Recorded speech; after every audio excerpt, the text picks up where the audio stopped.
Baik, Assalamualaikum warahmatullahi wabarakatuh.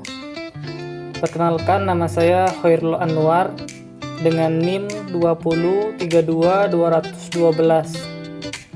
Program studi saya yaitu Manajemen Pendidikan Islam.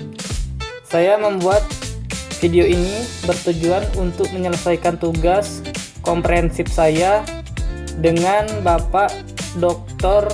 Pridianto, MPDI.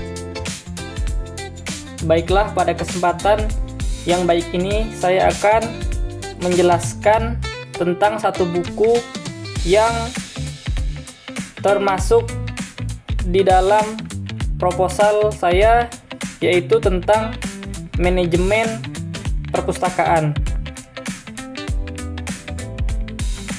Baiklah, masuk slide yang pertama, yaitu bagian latar belakang.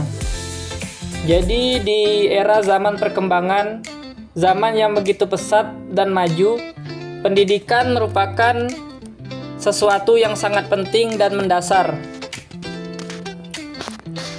Sekarang ini, pendidikan telah menjadi kebutuhan utama yang harus dimiliki setiap orang agar mampu menjawab tantangan kehidupan yang semakin kompleks. Pendidikan adalah proses kegiatan belajar untuk memperoleh ilmu pengetahuan dengan membaca referensi seperti buku, majalah, tabloid, koran, jurnal, rumus, dan sumber informasi lainnya. Baiklah, kita akan memasuki slide yang kedua, yaitu tentang perpustakaan. Jadi, perpustakaan berasal dari kata pustaka yang bermakna buku. Librari dari bahasa Yunani. Selanjutnya, istilah pustaka berkembang menjadi ilmu perpustakaan, kepustakawanan, dan kepustakaan. Yang pertama yaitu ilmu perpustakaan. Ilmu perpustakaan adalah suatu bidang ilmu yang mempelajari dan mengkaji hal yang berhubungan dengan perpustakaan, baik dari segi organisasi ataupun bahan-bahan pustaka. Yang kedua yaitu ilmu kepustakawanan. Kepustakawanan adalah hal yang berhubungan dengan usaha dalam rangka menerapkan ilmu perpustakaan dan pekerjaan yang berkaitan dengan kepustakawanan. Yang ketiga yaitu ilmu kepustakaan. Jadi kepustakaan adalah bahan-bahan pustaka yang menjadi referensi atau rujukan bacaan dalam menghasilkan atau menyusun sebuah tulisan seperti buku, karangan ilmiah, dan artikel. Yang keempat yaitu ilmu pustakawan. Jadi pustakawan adalah seseorang yang memiliki pendidikan perpustakaan secara formal dan bekerja pada sebuah instansi perpustakaan atau instansi sejenis. Baiklah, masuk slide yang selanjutnya, yaitu fungsi perpustakaan. Yang pertama yaitu fungsi administratif, yang kedua fungsi penelitian, yang ketiga fungsi informatif, yang keempat fungsi pendidikan, yang kelima fungsi rekreasi, dan yang keenam adalah fungsi kebudayaan. Baiklah, yang selanjutnya adalah jenis-jenis perpustakaan. Ada beberapa jenis perpustakaan, antara lain yaitu yang pertama yaitu perpustakaan internasional. Jadi perpustakaan internasional ini bisa diartikan bahwa perpustakaan terletak di luar negeri. Dan selanjutnya yaitu perpustakaan nasional. Nah, perpustakaan nasional bisa diartikan adalah perpustakaan yang berada di suatu negara. Contohnya di Indonesia. Nah, selanjutnya yaitu perpustakaan umum. Perpustakaan umum dikelompokkan ada beberapa macam. Yang pertama yaitu perpustakaan wilayah. Nah, bisa diartikan yaitu perpustakaan wilayah adalah perpustakaan yang berada di suatu tempat dan bersifat umum atau boleh orang berkunjung ke dalamnya. Selanjutnya yaitu perpustakaan provinsi. Perpustakaan provinsi misalnya yaitu perpustakaan yang berada di suatu provinsi dan orang boleh berkunjung. Misalnya yaitu perpustakaan yang ada di Provinsi Jambi. Yang ketiga yaitu Provinsi Kota Madia.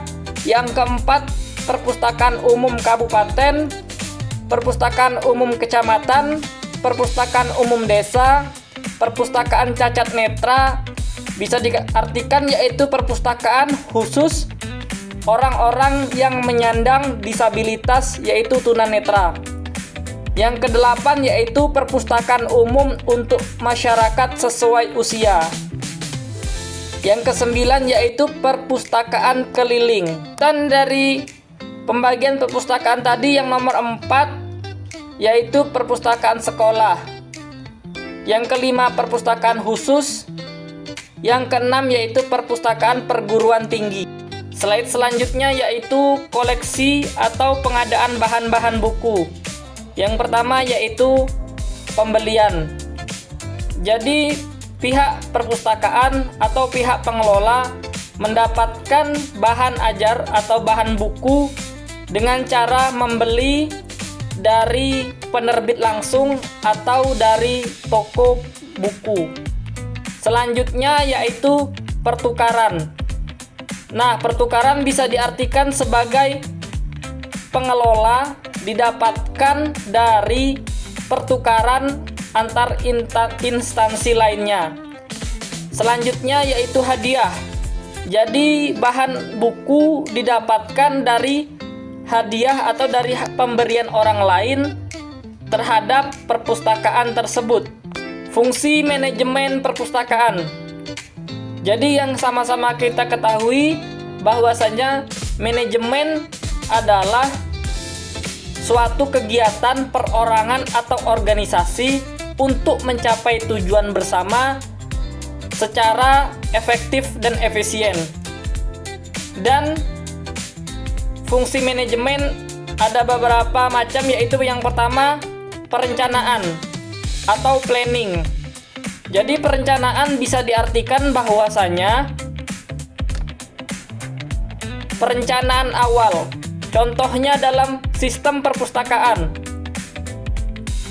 Contohnya perpustakaan itu merencanakan bahwa perpustakaan akan dilengkapi dengan fasilitas yang memadai, buku-buku yang kompeten, seperti misalnya buku referensi tentang keagamaan.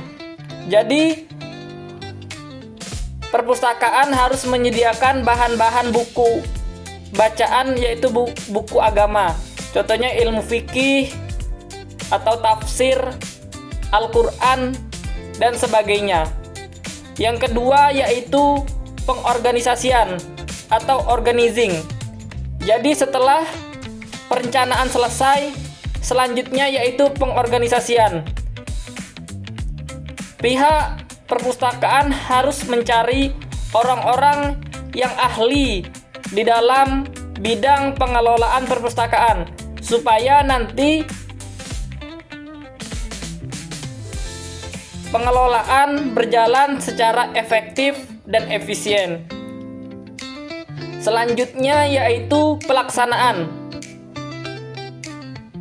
Pelaksanaan bisa diartikan bahwa setelah perencanaan selesai, pengorganisasian selesai, yaitu pelaksanaan. Karena setelah di organisasi tidak mungkin orang yang sudah di organisasi tadi tidak mau mengerjakan tugas sesuai voksi tupoksi yang telah dibebankan oleh orang-orang yang telah ditugaskan untuk mengelola perpustakaan. Selanjutnya yaitu pengawasan. Selaku kepala perpustakaan atau stakeholder yang bertanggung jawab mengawasi bagaimana pelaksanaan pelaksanaan yang telah dijalankan apakah sudah sesuai dengan perencanaan awal atau belum. Yang poin terakhir adalah evaluasi. Evaluasi bisa diartikan adalah kalkulasi dan melihat apakah semua kinerja, apakah semua pengorganisasian sudah dijalankan secara semaksimal mungkin. Kalau belum, itulah kegunaan evaluasi bertahap. Baiklah, kita masuk slide selanjutnya, yaitu sistem layanan perpustakaan. Ada 3 sistem layanan. Yang pertama yaitu sistem layanan terbuka atau open access.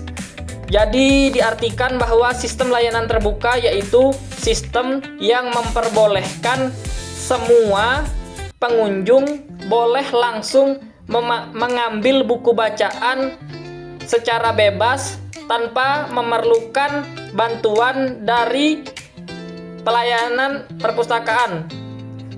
Nah, selanjutnya yaitu layanan perpustakaan tertutup atau closed access. Nah, bisa diambil kesimpulan atau bisa diartikan bahwa layanan tertutup atau closed access ini adalah layanan yang digunakan ketika pengunjung ingin mengambil atau meminjam buku. Ia harus bertatap langsung kepada pengelola, karena layanan yang diberikan oleh perpustakaan tersebut adalah layanan tertutup. Selanjutnya adalah sistem layanan campuran. Jadi, sistem layanan campuran ini bisa diartikan bahwa perpustakaan tersebut memakai 2 sistem berlangsung, yaitu sistem layanan terbuka dan layanan tertutup. Dan sistem terakhir ini disebut adalah sistem layanan campuran, yaitu mixed access. Baik, kesimpulan dari pembahasan saya pada hari ini adalah kegunaan manajemen dalam mengelola perpustakaan sangatlah penting dalam mengelola perpustakaan dan mempermudah pengguna dalam penggunaan pencarian referensi. Semua sudah diklarifikasi atau sudah diklasifikasikan masing-masing dengan macam-macam perpustakaan dan kegunaan perpustakaan. Jadi kita sebagai insan intelektual harus terus bersemangat dalam membaca dan mencari referensi ya. Mungkin hanya itu yang dapat saya sampaikan. Lebih kurangnya saya mohon maaf. Saya akhiri. Wassalamualaikum warahmatullahi wabarakatuh.